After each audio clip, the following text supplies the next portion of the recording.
YouTube math class में आज आपका स्वागत है। इसमें आज रेलगाड़ी संबंधी प्रश्न जो अच्छे प्रश्न हैं उसको लेकर के आए हैं। इससे पहले एक वीडियो में हमने बता रखा है रेलगाड़ी संबंधी प्रश्नों को, और आज भी प्रश्न किया जाएगा। और प्रश्न स्टार्ट करने से पहले थोड़ा सा बात आपको बताएंगे जो कि ध्यान रखना जरूरी है।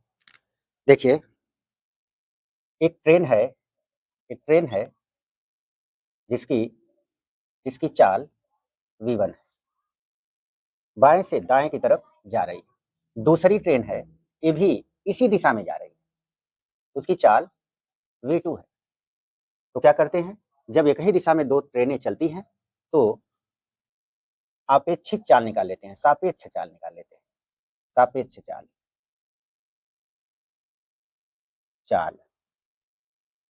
ये बराबर होता है v1 अंतर v2, जो भी बड़ा है बड़ा में से छोटे को घटा लेंगे। यहाँ पर देखिए, सापेक्ष चाल निकालने के लिए अगर रेलगाड़ी कुछ इस तरह से चल रही है, v1 चाल से इधर और v2 चाल से इधर से आ रही है, v2 चाल से, तब सापेक्ष चाल हो जाएगी, सापेक्ष चाल v1 प्लस v2। यहाँ पर चाल बढ़ जाएगी, दोनों की चाल जोड़ देंगे, और जब एक ही दिशा में रहेगा तो चाल को घटा देंगे, अंतर कर लेंगे। तो ये ध्यान में रखना जरूरी होता है।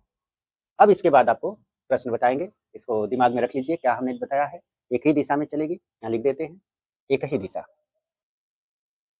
एक ही दिशा, और यहाँ पर लिखिए विपरीत दिशा। ये दोनों क्या है, विपरीत दिशा में दिशा, तो ये विपरीत दिशा में, पहली बात, और ये दूसरी बात। इन दोनों बातों को ध्यान में रखिए। प्रश्न अब देखिए, इस पर प्रश्न स्टार्ट करते हैं। प्रश्न है, एक रेलगाड़ी 60 किमी प्रति घंटा की चाल से एक पुल को 36 सेकंड में पार कर जाती है। इसी पुल को एक दूसरी रेलगाड़ी जो पहली रेलगाड़ी से 100 मीटर छोटी है 45 किमी प्रति घंटा की चाल से कितने समय में पार करेगी। तो यहाँ पर रेलगाड़ी, ये नियम जो अभी बताए हैं ये लागू नहीं होगा, क्योंकि रेलगाड़ी दो बार में, एक ही रेलगाड़ी, दो रेलगाड़ियां हैं लेकिन दो बार में ये प्रश्न को पूछा गया है, तो इसमें लागू नहीं करेंगे। देखिए इसको कैसे लगाएंगे, सूत्र लगाएंगे इसमें, दूरी बराबर चाल गुणे समय। तो पहले दूरी बराबर चाल गुणे समय पे लगाते हैं। तो चाल 90 किमी प्रति घंटा है, दिया गया है रेलगाड़ी की चाल 90 किमी प्रति घंटा है। इसको 5/18 से जब गुणा कर लेंगे तो ये मीटर प्रति सेकंड में आ जाएगा। अब इसका मात्रक हो गया मीटर प्रति सेकंड। ये हो गई चाल, ये क्या है, चाल है। अब इसमें गुणा करेंगे समय से, तो दूरी आ जाएगा। तो समय दिया गया है 36 सेकंड, 36 सेकंड, ये सेकंड में दिया है, और ये हो गया समय। तो चाल गुणे समय, ये दूरी हो गई। दूरी यानी कि ट्रेन की लंबाई। ट्रेन की लंबाई, ये पहली वाली ट्रेन है, जब दूसरी वाली ट्रेन आई वो 100 मीटर छोटी थी, 100 मीटर। ये हो गया टोटल दूरी दूसरी वाली ट्रेन की। तो हमको निकालना है यहाँ पर कितने समय में पार कर लेगी। तो समय निकालना, समय दूसरी ट्रेन द्वारा लिया गया समय, ठीक है। ये समय एक कर लेते हैं पहला वाला ट्रेन के लिए, ये दूसरी वाली ट्रेन के लिए समय निकालना है। तो दूरी बटा चाल लिखेंगे। यहाँ दूरी हमने निकाल लिया है, चाल गुणे समय से दूरी आ गई पहली वाली ट्रेन की, ये पहली वाली ट्रेन की चाल है, और यहाँ से 100 मीटर घटा लिया, तो ये दूसरी वाली ट्रेन की लंबाई आ गई, यानी दूरी आ गई। और चाल उसका दिया है 45 किमी प्रति घंटा, इसको भी मीटर पर सेकंड में बदलने के लिए 5/18 से गुणा कर देंगे। तो यहाँ 18 5 90, देखिए आराम से गुणा कर लेंगे। और सबसे आसान था, 36 को काटते तो जल्दी आता। देखिए यही काटने में ध्यान देना पड़ता है कि किसको काटने की आसान हो जाए। 18 दूना 36, दो बार में कटेगा, ये दो बार में कटेगा। अब यहाँ देखिए 5 दूना 10, ये है 90, 90 में 10 का गुणा करेंगे तो हो जाएगा 900, 900 में से 100 घटाएंगे तो हो जाएगा 800, 800। और यहाँ पर भी देखिए काट लीजिए, यहाँ पर 9 बचे 45, 9 दूना 18, ये दो ऊपर चला जाएगा, और स्पष्ट लिख देते हैं, ये दो कहाँ चला गया, ऊपर यहाँ पर, और 5 बचे 25, ये 25 आ गया। अब इसको काटने के लिए देखिए, यहाँ भी टेक्निक बताएंगे काटने के लिए। ये 8 बार 8 बार है, 8 गुणे 100, 8 बार 100 है। 100 कितनी बार है ये? 8 बार है। तो 8 को लिख लेंगे। 100 अभी बचा हुआ है, 25 से काट देंगे, 25 चौका 100, तो गुणा आ जाएगा यहाँ पर 4, 25 चौका 100, 8 चौके 32 दूना 64, ये आ गया 64 सेकंड। तो 64 सेकंड, ये ऑप्शन डी सही हो जाएगा। तो देखिए दूसरा प्रश्न, बहुत ही अच्छा प्रश्न है ये, और इसको भी आसान तरीके से लगा देंगे, और ये सब तैयारी आप करते रहिएगा, याद कर लीजिए बिल्कुल क्वेश्चन को कैसे लगाते हैं। देखिए सवाल है अगला, एक समान चाल से चलती हुई रेलगाड़ी 162 मीटर लंबे प्लेटफार्म को 18 सेकंड में पार कर जाती है। तो पहले इतनी बातें हम आपको बता दें, ये प्लेटफार्म है, मान लीजिए प्लेटफार्म है ये, और रेलगाड़ी आ रही है, रेलगाड़ी है यहाँ, यहाँ रेलगाड़ी है, ठीक है, और ये प्लेटफार्म की लंबाई है। प्लेटफार्म की लंबाई दिया गया है 162, यहाँ तक 162 ये दिया है मीटर में, कितना मीटर है, यहाँ से लेकर के वहां तक लंबाई 162 मीटर है। अब देखिए अगले लाइन में दिया गया है कि इसको समय भी दिया है, यहाँ पर 18 सेकंड में पार कर लेती है, तो यहाँ पर 18 सेकंड लिख देंगे, 18 सेकंड। अब दूसरी स्थिति दिया गया है यहाँ पर, तथा एक अन्य 120 मीटर लंबे प्लेटफार्म को 15 सेकंड में पार कर जाती है। तो अन्य प्लेटफार्म है, अब ये वाला प्लेटफार्म नहीं है, देखिए दूसरा वाला प्लेटफार्म लेते हैं। तो ट्रेन हो गई, ये तो ट्रेन है, यहाँ तक आई, इसके बाद ये 120 मीटर यहाँ तक, अब देख लीजिए यहाँ तक है, ये 120 मीटर लंबे प्लेटफार्म को पार करती है। कितने समय में पार करती है? ये दिया गया है 15 सेकंड, तो 15 सेकंड में ये पार कर जाती है, यहाँ लगा 15 सेकंड। अब जरा दोनों को मिला करके देखिए, ये 18 है, 18 ये 15 से थोड़ा सा कितना अधिक है, 120 मीटर है यहाँ से यहाँ तक दूरी। अगर ये वाली दूरी लिया जाए, यहाँ लिख देते हैं 18 को, 18 सेकंड।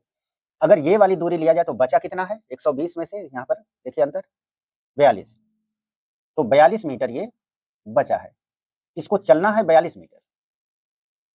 यहाँ पर अगर 15 सेकंड चलती है तो 120 मीटर चलती है, और 3 सेकंड बचा है, इसका मतलब यहाँ पर 3 सेकंड वाली दूरी यही बची। ये कितना है? 3 सेकंड, ये 18 सेकंड है, और यहाँ पर 15 सेकंड। तो आपको क्लियर हो गया होगा यहाँ पर कि अगर रेलगाड़ी की चाल निकालनी है तो केवल इसी में भाग देना है 3 से। तो आ गया रेलगाड़ी की चाल, रेलगाड़ी की चाल, यहाँ पर रेलगाड़ी की चाल आ गई 42 मीटर अब बटा 3। इस तरह से आप निकाल सकेंगे। अच्छा, इसको और स्पष्ट मान लीजिए, ये तो बनाना पड़ेगा नहीं, समझने के लिए बनाए। अगर केवल लगाना है तो ऐसे लगाएंगे, देखिए 162 लिख लेंगे, माइनस 120 बटे 18 और माइनस 15, और ऊपर वाला आ गया ये 42, नीचे आ गया 3, 14 या 42 होता है 14, कितना आ गया ये मीटर दिया है ना, तो मीटर कितना सेकंड आ गया, नहीं सॉरी सॉरी सॉरी, ये मीटर प्रति सेकंड, ये तो चाल आ गई ना, ये चाल आ गई मीटर प्रति सेकंड। अब देखिए यहाँ पर मीटर प्रति सेकंड को अगर उसमें ऑप्शन में किमी प्रति घंटा में दिया है तो तुरंत इसको बदल लेंगे।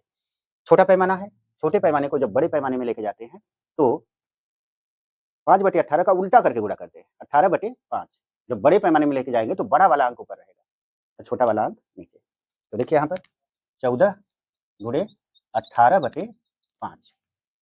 अब इसको गुणा कर देते हैं, गुणा कर लीजिए, 18 चौक 72, 2 18 एकम 18, 7 बचा हुआ है, जोड़ देंगे 8 7 15, 25 हो जाएगा, 252 अब बटे 5। अब यहाँ से भाग दे लेंगे, जब भाग देंगे तो ये आ जाएगा 5 5 25, 5 5 25। अब ये दोनों अंक कट गया पूरा, कोई शेष बचा नहीं। जब शेष बचा नहीं तो 0 बढ़ा लीजिए, 50 हो गया, और दशमलव लगाएंगे, ये 2 उतारेंगे तो इसमें 0 बढ़ाएंगे तो 20 हो जाएगा, और 5 चौके 20, 4 बार में ये कट जाएगा, इतना सेकंड आ गया। तो इस तरह से ये आपका जवाब हो गया। यहाँ पर ऑप्शन नंबर है, जो सही ऑप्शन है ये सी है। देख यहाँ एक देखिए भूल से हम करेक्शन गलत कर दिए ना, यहाँ पर देखिए तो सेकंड नहीं बल्कि देखिए यहाँ पर किमी में बदला गया है ना, किमी प्रति घंटा हम ध्यान नहीं दिए, उसको सेकंड लिख दिए थे, तो किमी सॉरी किमी प्रति घंटा, किमी प्रति घंटा यहाँ पर भी लिख लीजिए, किमी प्रति घंटा। तो देखिए अगला प्रश्न बताएंगे आपको, बढ़िया प्रश्न है ये भी, और ये जो नियम शुरू में बताए हैं आपको उस पर है। ये दोनों प्रश्न तो सिंगल सिंगल जब रेलगाड़ी चल रही थी, अकेले अकेले चल रही थी रेलगाड़ी, उसके लिए था, लेकिन अब 2 रेलगाड़ियाँ एक साथ चलेंगी, जो कि इससे पहले हम समझाए थे कि 2 रेलगाड़ियाँ जब एक ही दिशा में जाती हैं तो उनकी चालें आपस में घट जाती हैं, और जब विपरीत दिशा में रेलगाड़ियाँ चलती हैं, विपरीत दिशा में, तो चाल को जोड़ देते हैं। लंबाई तो ऑलरेडी जुड़ेगी ही जुड़ेगी दोनों ट्रेनों की। तो देखिए यहाँ पर प्रश्न है अगला, 2 रेलगाड़ियाँ ए तथा बी एक ही बिंदु से एक ही समय पर आरंभ होकर क्रमशः 60 किमी प्रति घंटा तथा 72 किमी प्रति घंटा की चाल से एक ही दिशा में जाती हैं। यदि प्रत्येक रेलगाड़ी की लंबाई 240 मीटर हो तो बी द्वारा ए को पार करने में कितना समय लगेगा। तो यहाँ पर देखिए चित्र तो फिर बना देते हैं। देखिए एक ही दिशा में रेलगाड़ियाँ जा रही हैं, अलग अलग चालों से जा रही हैं। कितना है इसकी चाल, एक का है चाल 72 किमी प्रति घंटा है और एक का 60 है, तो 60 किमी प्रति घंटा और ये 72 किमी प्रति घंटा है। जैसा कि हमने बताया कि ये चालों का अंतर हो जाएगा, ये कर लेंगे और दोनों की लंबाइयाँ जुड़ेंगी, ए और बी, क्योंकि इसकी लंबाई भी पार करनी पड़ेगी जो जो तेज है, और खुद की भी लंबाई पार करनी पड़ेगी, और हमको निकालना है इसमें कितना समय लगेगा। तो समय बराबर फिर से लगाएंगे फार्मूला, समय बराबर हो गया दूरी बटा चाल। तो दूरी को लिख लेंगे। देखिए इसकी लंबाई थी 240 मीटर, इसकी भी लंबाई कितनी है 240, दोनों जुड़ जाएगा, ये हो जाएगा 480 मीटर, मीटर में है, इसको भी मीटर प्रति सेकंड में बदलेंगे। पहले घटा लेते हैं। देखिए इसमें से 60 घटा देंगे तो आ जाएगा 12, इसमें गुणा करेंगे, इससे गुणा करेंगे। बड़ा पैमाना है, छोटे पैमाने में लेके जाना है, इसमें लेके जाना है। बड़ा पैमाना है, छोटे पैमाने में लेके जाना है, इसका मतलब छोटे में लेके जाना है तो 5 छोटा अंक ऊपर रहेगा, तो 5 को ऊपर रखेंगे, बटा 18 होगा, यहाँ से काट देंगे। देखिए 12 चौक 48, 4 बार में कटेगा। और अगला काटेंगे, देखिए या इस 18 को यहाँ पर ऊपर लेके चले जाइए और 5 आठे 40 कट जाएगा, ये वाला 5 आठे 40, 8 बार में कटेगा, तो 8 हो गया और यहाँ पर फिर 18 हो गया, जो ये 18 नीचे से ऊपर गया है। 18 आठे 144, 144 सेकेंड आ गया। अब यहाँ पर देखिए 60 का पहाड़ा पढ़ेंगे, 2 बार में ये जाएगा, 2 गुणे 60 सेकेंड है, और बच गया कितना, 60 दूना 120, 24 सेकेंड और बच गया है 24 सेकेंड। यहाँ 2 गुणे 60 सेकेंड है, 60 सेकेंड को मिनट कहते हैं, तो इसका मतलब 2 मिनट हो गया, ये 2 मिनट है और 24 सेकेंड। तो ये ऑप्शन हो जाएगा आपका वहाँ पर सही, 2 minute 24 second, option number D, D सही है आपका बिल्कुल। तो अगला प्रश्न देखिए, बढ़िया प्रश्न है ये भी, और एक तो एक ही दिशा वाला बता दिए, एक विपरीत दिशा वाला बता देते हैं कि जब रेलगाड़ियाँ विपरीत दिशा में चलती हैं। यहाँ पर दिया गया है प्रश्न में 120 मीटर और 90 मीटर लंबी 2 रेलगाड़ियाँ क्रमशः 80 किमी प्रति घंटा तथा 55 किमी प्रति घंटा की चाल से एक दूसरे की ओर समांतर पटरियों पर दौड़ रही है। एक दूसरे की ओर कह रहा है, तो ऐसे होगा विपरीत दिशा, एक दूसरे की ओर समांतर पटरियों पर दौड़ रही है यदि उनके बीच की दूरी 90 मीटर है। अगर उनके बीच की दूरी 90 मीटर है, दूरी भी थोड़ा सा और दिया गया है, लंबाई के अलावा 90 मीटर दूरी भी दिया है एक्स्ट्रा, इसको भी ऐड करना पड़ेगा दूरी, तो ये कितने समय बाद एक दूसरे को पार कर जाएंगे। तो दूरी बराबर चाल गुणे समय लगाएंगे, समय निकाल लेंगे, या सीधे लगाइए समय बराबर दूरी बटा चाल, कुल दूरी जोड़ लेते हैं, देखते हैं कितना है। दूरी दिया गया है 120 मीटर, 120 मीटर, और उसके बाद दिया गया है 90 मीटर, ये ट्रेन की लंबाई हो गई, और उनके बीच दूरी भी दिया गया है कुछ 90 मीटर दिया गया है, 90 मीटर, इसको भी जोड़ लेंगे। और ये हो गया मीटर में, चाल विपरीत दिशा में है तो चाल बढ़ जाएगी, यानी चाल भी जुड़ेगी इसमें, तो चाल हो गया एक का 80 किमी प्रति घंटा और प्लस दूसरे का 55 किमी प्रति घंटा। और इसको मीटर प्रति सेकंड में बदलने के लिए, बड़ा पैमाने को छोटे पैमाने में बदलने के लिए, छोटा अंक ऊपर बड़ा अंक नीचे रख देते हैं। छोटा अंक है 5, अब बड़ा अंक आ गया ये 18, 5/18 का गुणा कर देंगे, आ जाएगा, देखते हैं कैलकुलेशन, इसमें 18 को ऊपर कर लेंगे, तो ये जोड़ने से आ जाएगा 9 दूना 18, 180। 180 में जब 20 जोड़ेंगे तो आ जाएगा 300। नीचे देखिए, ये 55 है, 8 5 13, 135 आ जाएगा और गुणे 5, और जी 18 गया है ऊपर तो इसको भी लिख देते हैं 18। 9 से काट दीजिए, बड़ा अंक से आसानी से कट जाएगा ये। 9 दूना 18, 9 एक कम 9, 9 पचे 45। अब देखिए यहाँ पर 15 पचे 75, 75 से भी भाग दे सकते थे डायरेक्ट। 75 दूना 150, 4 बार में कट जाएगा। 150 दूना 300, ऐसे कट जाएगा। लेकिन इस तरह से काट लीजिए, कोई दिक्कत नहीं है। यहाँ पर 15 दूना 30, 20 आ जाएगा। एक बार में इस 5 से कटेगा 20, तो 5 चौके, वही बात इस तरह से भी आएगी। तो ये आ गया 4 दूना 8, 8 सेकेंड। तो यहाँ पर जवाब हो जाएगा आपका सी। सी जवाब बिल्कुल सही है।